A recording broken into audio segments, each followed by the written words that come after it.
Locked On Bears, your daily Chicago Bears podcast. Part of the Locked On Podcast Network, your team every day.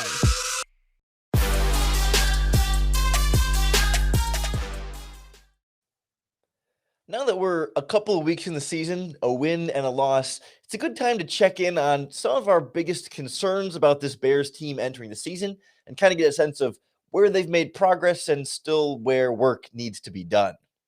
This is Locked On Bears, and I'm your host, Lorin Cox. I'm an analyst for Pro Football Focus, and I'm here to bring you your daily, in-depth Chicago Bears news and analysis. You can follow me on Twitter at CoxSports1.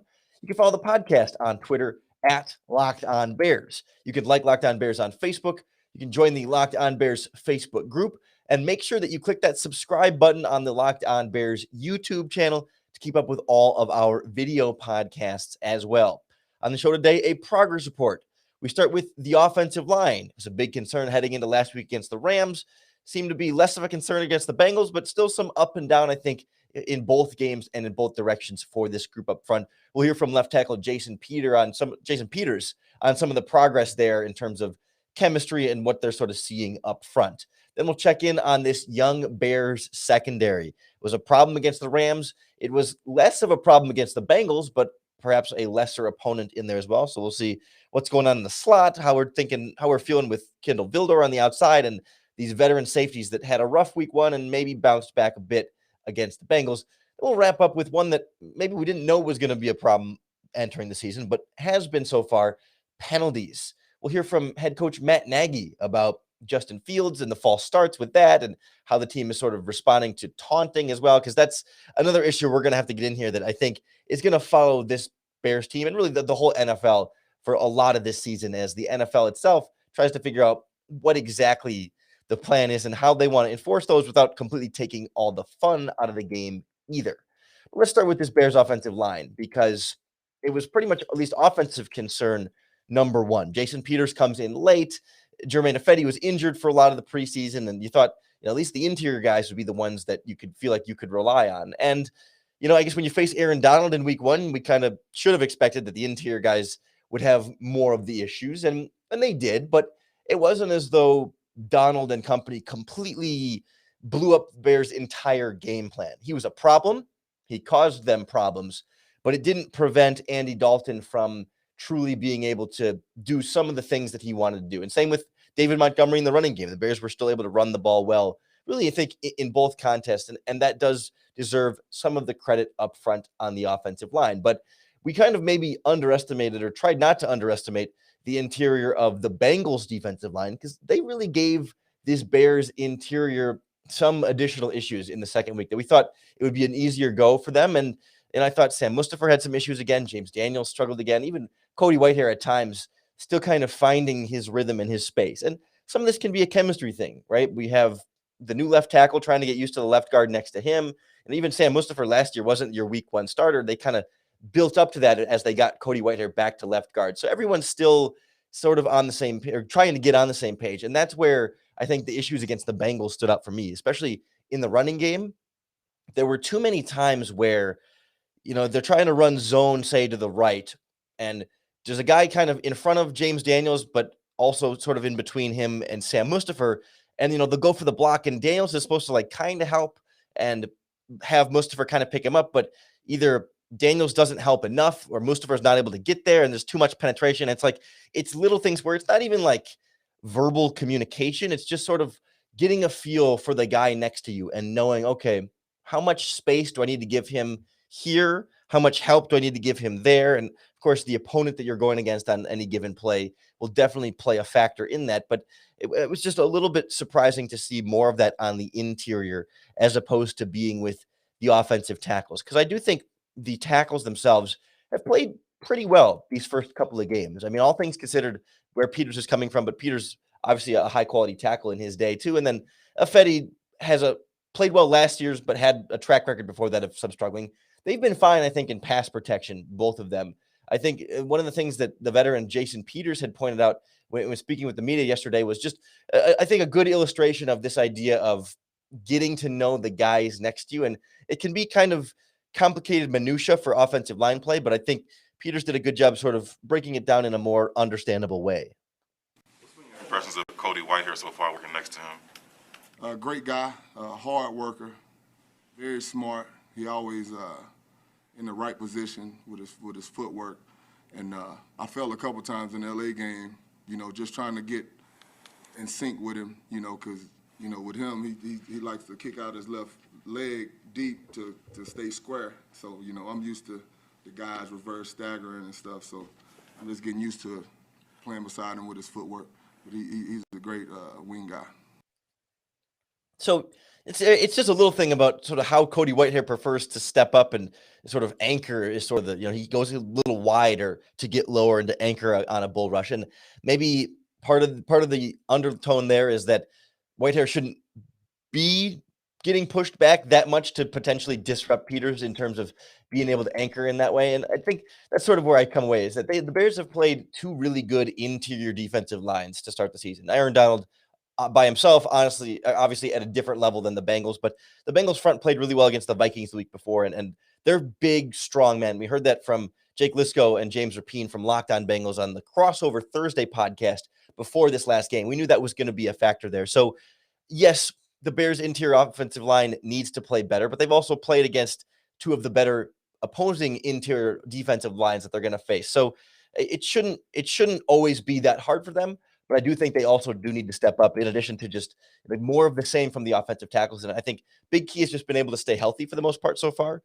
Peters left week one, and then Larry Borum left and is on injured reserve from week one. But the whole group got through week two against the Bengals, and fingers crossed that can keep rolling because light at the end of the tunnel here. Some point, Tevin Jenkins is supposed to come back later this season, and that should provide some boost to the offensive line somewhere. It's just a matter of, I guess, where do they put him at right tackle and leave Jason Peters at left tackle? I don't think you're going to bench Jason Peters, but are you going to put your rookie first-round pick on the bench, or do you just leave him on injured reserve and have him miss the whole season? There should be some value to getting him back. There's definitely more to come on this Bears offensive line as we get through the season. A little bit later on, I'm sure we'll check in and swing over back to them, 3, 4, 5, 6 more weeks down in the season. But I want to also turn to, I think, the other big position group that we had circled entering this year, the secondary. A lot of changes at cornerback. Not really sure how that was going to go. It's been somewhat as expected up to this point, but I think there's some room for improvement there, and there have been changes already. We'll check in on the Duke Shelley versus Marquis Christian in the slot, how Kendall Vildor's doing, and the veteran safeties on the back end next on Locked On Bears. We'll see if the confidence starts to increase in this Bears defense after all the turnovers last week and how that affects the betting line over at BetOnline.ag, the number one place we recommend for all your sports betting needs, whether it's pro or college football, plus soccer, hockey, tennis, baseball, you name it, they've got it at BetOnline.ag. I had some money down on week one against the Bears and the Rams. I thought it would go under. The scoring ended up going a little bit higher in that one than I think we anticipated, but still some fun games. And I think it really does, for me, add a little more excitement to each of these contests when, you got a little bit of cash on the wager as well to just make it matter a little bit more. Right now, the Bears are 7-point underdogs on the road against the Cleveland Browns. Maybe if a starting quarterback is declared for Justin Fields at some point, maybe that line will shift here and there. But of course, the place you got to go is betonline.ag. And when you sign up, don't forget to enter our promo code NFL100, because that's going to double your initial deposit when you sign up. They will match whatever you deposit when you sign up to give you double the money to play with at betonline.ag, your online sportsbook experts. Listen up, Bears fans. I want to tell you about an incredible app for everyone who buys gasoline, for any vehicle that you buy. It's something I really think you need to know about. It's called Get Upside. Locked On Bears listeners can make up to 25 cents for every gallon of gas every time you fill up. You just download the free Get Upside app in the App Store or Google Play right now and use our promo code TOUCHDOWN, and you'll get an additional bonus, 25 cents per gallon on your first fill up. That's up to 50 cents per gallon cash back. Don't pay full price at the pump anymore, especially as gas prices keep going up. Depending on how much you fill up, some drivers who drive a lot can make up as much as $200 to $300 a month in cash back. using Get Upside. And there's no catch. The cash back gets added right to your account. You can cash out anytime. It'll go right into your bank account. You can have it go through PayPal. You can even get e-gift cards for Amazon or whatever is going to be most convenient for you. Just download the free Get Upside app and use the promo code TOUCHDOWN to score up to 50 cents per gallon back on your first tank. That's code TOUCHDOWN with the app Get Upside. Bears obviously looking for some upside from their young secondary on the back end here. And we kind of knew when you go young at that position, there's going to be some potential growing pains. We knew it wasn't going to be, all sunshine and rainbows with that group. Obviously, first and foremost, Jalen Johnson has been incredible, phenomenal, everything we expected and more from him in his second season. I believe Pro Football Focus has him as the highest graded cornerback in single coverage this season. He's got the interception. He's got some pass breakups. He's been very good in run defense too. I mean, just stepping up and being physical, making tough tackles and not letting guys get by him, not letting blockers push him out of place. And I think it's been a really big part of bringing some of that energy back to the secondary, and the turnovers in general, obviously. But I think Jalen Johnson is sort of stepping into that alpha dog type role where I think the rest of the NFL is really going to start to pay a little bit more attention to him.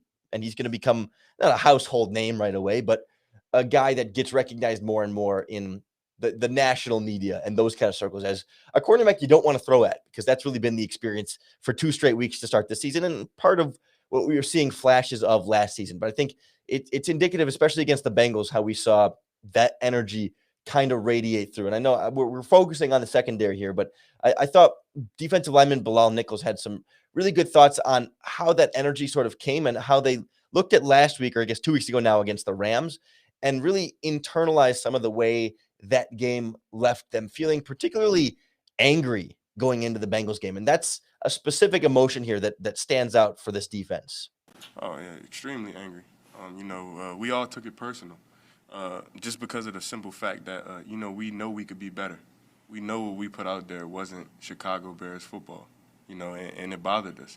And, we made it an emphasis all last week to come in, get better, and get back to swarming and get back to doing what we do. And I think, we did that on Sunday. Right? Not frustrated, not disappointed, angry. And I think there's a certain motivation there that and response that comes from anger when those guys are just, they're playing a little bit harder. They're bringing a little bit more of that energy. It hits them a little bit more deeply in their core when they've had bad performances like that. And I think that's where you see some of the effect in the front seven in particular, with the pass rush getting home, although the Bengals offensive line was really struggling this game. But then Roquan Smith sniffing out the pick six, Angelo Blackson coming down with a pick on the tip pass from Alec Ogletree, right? And those guys were flying around. And I think that, the secondary also was trying to fly around to the ball. It wasn't as natural for them, especially I think Duke Shelley in the slot, and to a lesser extent, Kindle Vildor at the outside cornerback. Because I think this slot position is still number one concern on the defense right now. They don't have an answer between either of their 2 slot guys, Shelley and then Marquis Christian, who started against the Rams. Christian had some real struggles there, and they benched him for Shelley in this game, and Shelley was targeted 8 times, gave up 7 catches for 86 yards, 4 of those going for first down. So they were going back through the All-22 tape yesterday. There were more opportunities there where receivers were open. And it's just a natural feel thing for Shelley, where when guys run crisp routes, he takes an extra step here or there, and he's not as fast reacting. He's not anticipating where the routes are going to go, and not always having the best feel for where his teammates are in coverage. Like if he locks on, press kind of man across the field with someone, he seems to be able to hold up. But, when he's in the slot in sort of off coverage and the receiver's coming at him and has a 2-way go, he really struggles with being able to break on that effectively and knowing when to sell out on it and when to be careful for a double move or when to be careful for someone going over the top. And it just doesn't feel like the kind of thing that is going to just click all of a sudden for him from one week to the other, right? It's going to take some time, and there's going to be some real growing pains. And I don't know that the Bears are in a position to let those happen on the field at this point. But then do you go back to Marquis Christian, who struggled against the Rams? You don't really have a good option there unless, you move Kindle Vildor back into the slot and bring Artie Burns off the bench. I mean, it's a possibility at this point. Vildor has not been solid at the outside cornerback spot this past game. He only gave up 3 catches on 5 targets, wasn't targeted as much, but they went for 56 yards. So that's almost 20 yards of completion on those 3 catches. If my simple math tells me anything. 2 of them were first downs, and the other one was a touchdown. The touchdown, he kind of slipped in the end zone, but it was a kind of a push. I mean, I don't know if that was terrible coverage, but you can't have that play happen. You also had a drop against him that would have been another completion on the 4 or 5. And then the only incompletion really against him that wasn't dropped was the pass breakup where maybe he got away with pass interference. That one, he was all over and physical and able to attack. And those are the kind of flashes you're looking for from your young cornerback. And maybe that's where you're able to step off for a second and say, okay, well, maybe there's enough there to keep him out there and keep developing there that that's a sign of progress, I guess. But if you could improve the slot by moving him there and still keep the outside consistent enough with Artie Burns, that's a question mark. But you could potentially improve a position that way. But I'm hesitant to make that change 3 games into the season when Vildor has been practicing purely on the outside and playing purely on the outside every snap up to this point. So there's not really a clear solution there. It's a hope that the turnovers will make up for the mistakes, that the younger players will learn quickly as the season goes on, and that maybe, aggressive front 7 play, the pass rush, the run stopping can be enough again to kind of cover up where you're going to have some deficiency there. And it's a matter of, can you live with it and can you make up for it in other areas? And against the Bengals, they absolutely could. Against the Rams, not so much. But you had the coverage busts from the safeties in that regard. They got better against the Bengals, although I hated the angle Eddie Jackson took on the big touchdown. I think it was Jamar Chase, the deep post route where he overran the route and basically ran into his cornerback and let the wide receiver run by free. It was just come in and hit a lick on the wide receiver, just ring his bell. I mean, you don't want to get the penalty, but there's a way to do that, right? Just come in and make the contact. And Jackson seemed a little bit shying away from the contact there. And that's been too much of a theme throughout the recent years of Jackson. And I'm still keeping an eye on, still raising an eyebrow. You like the forced fumble, but it's not all sins have been forgiven just yet from Eddie Jackson in this Bears secondary. And Tashawn Gibson had a couple missed tackles of his own. And then the taunting penalty was really, I think that was the first one of many in that game. Penalties not causing enough problem to lose for the Bears, but definitely an issue in this one. Some are bigger deals than others. Some are more correctable than others, and some are more ridiculous than others. We'll go back through these Bears penalties. We'll hear Matt Nagy's thoughts on how the team handled it and what he's expecting in terms of discipline moving forward next on Locked On Bears. Does this sound familiar? You've got one device that lets you watch the game live, another that lets you stream your favorite shows, plus you're watching sports highlights on your phone, and you've got your brother's friend's login for the good stuff. Well, I want to let you know about a simple way to get all that entertainment you crave without the hassle. It's really a great way to finally get your TV together. It's called DirecTV Stream, and it brings you all your live TV and on-demand favorites together like never before. So you can watch your favorite shows, movies, and sports all in one place. That means no more juggling remotes and no need to ever buy another device ever again. And the best part is there's no annual contract. You're not locked into anything. So get rid of the clutter and the confusion and get your TV together with DirecTV Stream.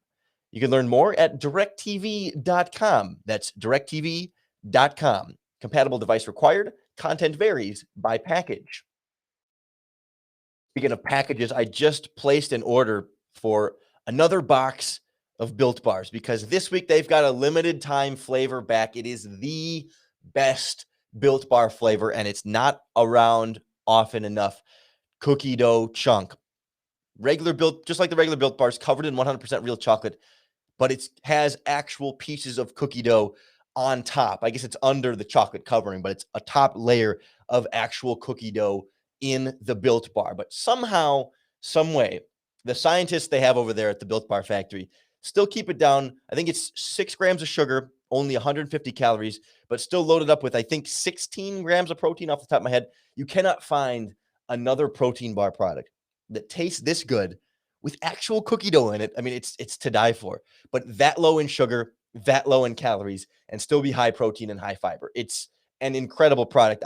They announced it like late last night. They were going to bring them back, and I had to buy a box right away. It did not take long to get the credit card out and place that order. And when I placed my order, I used the promo code LOCKED15, and I got 15% off my order. And my orders come with free shipping too. I don't know if that's for everybody or if it's just based on where I'm located in proximity to them, but I'm not paying extra shipping on any of those purchases either. So head on over to built.com, check out the limited flavor cookie dough chunk Built bars, and enter that promo code LOCKED15, locked15, for 15% off your order at built.com. Like the Bears lost something like 15%, just based purely on penalty yards last week against the Bengals. The total 8 penalties for 70 yards. I didn't do the math on what percentage of their offense or gained yards ended up being lost then with 70 penalty yards, but it was an issue. And maybe against a team better than the Cincinnati Bengals, it could be enough to, I don't want to say cost them the win per se, but I mean, they certainly got them close, and they had a number of different kind of drives stall kind of throughout that game. And we saw, they'd get down into the red zone and then a couple of false starts here and there to kind of back things up for them. And then, there was the taunting penalty from Tashawn Gibson that brought back some of the yards after Eddie Jackson's forced fumble that also then was recovered by Tashawn Gibson, which led him to then do the taunting. And so, maybe we'll get into the taunting penalty in a moment here, but I want to start with sort of the order of operations on some of those penalties. It was the Gibson taunting first, Jermaine Ifedi false start. Then wide receiver Marquise Goodwin was flagged for a holding on the play where they dumped it off to David Montgomery. He broke the tackle and went for like 30 yards down the sideline. That holding brought back the missed tackle and the big yards after the catch that David Montgomery had. The same play, I believe, Andy Dalton was hit for roughing the passer. So they could have chosen either that penalty or the yards. But regardless, it was only negated because the penalty was also on the Chicago Bears. And that hold doesn't count in the 8 for 70, but it was a big penalty in that game. You had James Daniels fight for holding a little after that. Robert Quinn, unnecessary roughness, given Joe Burrow a slight nudge at the sideline. Burrow kind of flopped and sold that one. Wasn't a big fan of that penalty. I'm not going to necessarily rail on Robert Quinn there, but you do also need to know better that you just don't even come close to touching the quarterback when he's out of bounds on the sideline there. Then Jermaine Ifedi false start, back-to-back Justin Fields false starts. I mean, not back-to-back, but those were the back-to-back penalties, and they were very close to one after the other. And then the offensive pass interference by Cole Kmet that was, again, kind of ticky-tacky there, right? So, I'm not going to get worked up about offensive pass interference. He gave him a slight shove when he was breaking on his route, but it wasn't anything to write home about there. Unnecessary roughness from Quinn, same kind of thing. It does not indicative of some greater issue, but 2 false starts on Jermaine Ifedi and then the 2 on Justin Fields.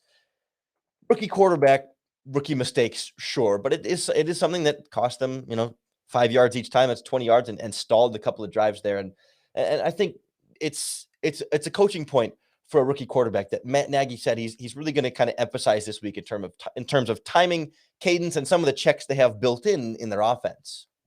So the guys aren't in yet this morning, but just from us talking as a staff, there's some communication that goes down with if the play clock's running down, we have a mechanism that we can use, and you got to be clear with that. We have some different cadences. So we're going to get the guys together and just talk through that and figure out the whys behind all of that. But again, some of that is part of the growing pains, right? And I think, just talking to Justin last night, and understanding that's a part of this, and there are growing pains, and he'll get better from it, and we all will. We'll all get better. The O-line will, and that whole building that relationship. So I think the bigger point for me here with these 8 penalties for 70 yards, is this a sign of a sloppy, undisciplined team? I don't quite get that impression that when you kind of go back through and say, okay, you've got Tashawn Gibson taunting. Well, the Bengals got hit for taunting a couple times. Most teams in the NFL are dealing with this taunting issue that the rules, I don't know if the rules changed, but they're enforcing it more. So you're allowed to celebrate with your teammates. You're not allowed to celebrate at an opponent. And it's lame, and it takes away some of the fun of the game. And I mean, no one cares if they're taunting, right? I mean, we kind of want to see to some extent, right? You don't want to start fights. You don't want them to injure anybody or, really be incredibly disrespectful. There was a player, I don't remember which game, but a player got spit on. I think it was a Steelers player or a Raiders player. I think it was in that game. I don't remember who spit on who. That there's a line there, right? Spitting on another player it's demeaning and disrespectful in that way. But flexing after you make a sack over a quarterback and getting 15 yards seems a little bit ridiculous. And I'm not a fan of how they're handling that. The game should be more fun than that. I understand respect or whatever, but it seems like a bunch of crotchety old men that want respect in their game when guys are hustling 100 miles an hour and having these mini car crashes everywhere on the field. Especially when you're talking about this Bears defense that you want to have the energy back. I want them to taunt. I don't want them to get penalized for it, but I want them to have that energy and to be excited and to flex and to really carry that from play to play and keep showing that on the field. So I don't see that as like a big undisciplined issue. The false starts. One of the Ifedi false starts was when Justin Fields was calling out a blitz right before the play clock and got back in the shotgun. It was clapping for the ball, and the ball was late on the snap, so Ifedi moved. That wasn't undisciplined. I mean, that's rookie quarterback, offensive line timing that should improve over time. Same with the 2 Justin Fields false starts. He's leaning back, waiting for the snap, and you're going to get flagged for that. It's a real penalty, but it's not something that is like someone's being lazy, someone's not trying very hard, someone's not caring hard enough, and just, not communicating or whatever. It's something like exactly what Matt Nagy said. It'll get worked out with time, and it's something they can just kind of keep improving from here. So not to erase those penalties, but those penalties aren't indicative of greater issues. And you take away those 4 or 5 of them for 20 plus yards, and all of a sudden the penalties become less of a big factor. Then if you sort of say that those are correctable and assume that they can and will be corrected moving forward, then you're talking, 4 or 5 penalties for, 40 or 50 yards, and that's bad. And you don't want any penalties, and you don't want to excuse any penalties, but they are part of the game. It's something that's going to happen to every team. And then all of a sudden it becomes less of a big deal at that point. So they still have to actually do it. They actually have to improve on those and stop making them again. But I'm not going to sound the alarm and panic after one game here with some really high penalty counts, with injuries at quarterback and a rookie coming in and trying to figure out all that stuff and learning the new taunting rule and all that stuff. You don't want the James Daniels hold. You can't keep having holding penalties. That'll kill any team. Same with Marquise Goodwin's holding penalty after the catch. Like those you can't have. Those are much more inexcusable. But I can, for now, live with a rookie quarterback making some false start mistakes. I can live with a veteran safety flagged for taunting when we're still kind of learning the rules. I can kind of live with Cole Kmet's offensive pass interference push-off because I don't think it gets called every time. And I can sort of understand Robert Quinn's unnecessary roughness penalty as, again, being a little bit of a flop from Joe Burrow and something that he should know better than. I go back and forth on how mad I get about that one. But we'll definitely keep an eye on these penalties moving forward next week against the Browns and beyond. And of course, we'll check in on the secondary, the offensive line as well. So make sure you keep listening and subscribe to the Locked On Bears podcast wherever you get your podcasts, free and available on all platforms. That's going to be the best way to make sure you're keeping up with all of our daily, in-depth Chicago Bears news and analysis. Really appreciate everyone who's been following along on the YouTube channel as well. The likes, the comments, the conversations that come around the podcast really make it that much more enjoyable. It creates a little bit of a community around how this show goes. And I think more than anything else, it makes it that much easier for all of us to bear down.